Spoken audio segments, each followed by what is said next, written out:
पंटाई records company ही music audio video बनवायचं काम करते. त्यांचा सोशल मीडियावर एक पब्लिश्ड मोबाईल नंबर आहे.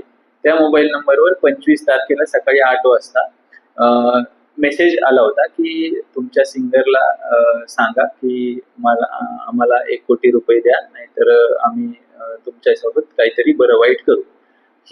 हा मेसेज आपल्याला त्या कंपनीचे मॅनेजर आपल्याकडे तक्रार घेऊन आले होते.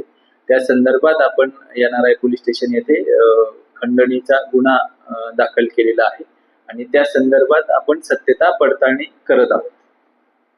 त्याच्यामध्ये आपण ज्या नंबरवरून तो मेसेज आलेला आहे त्या नंबरच्या डिटेल्स घेऊन टेक्निकल अनालिसिस करून त्या संदर्भात पुढे टीम रवाना करणार आहोत. कंपनीचं जे ऑफिस आहे ते सीवूड मध्ये सेक्टर 44 मध्ये आहे.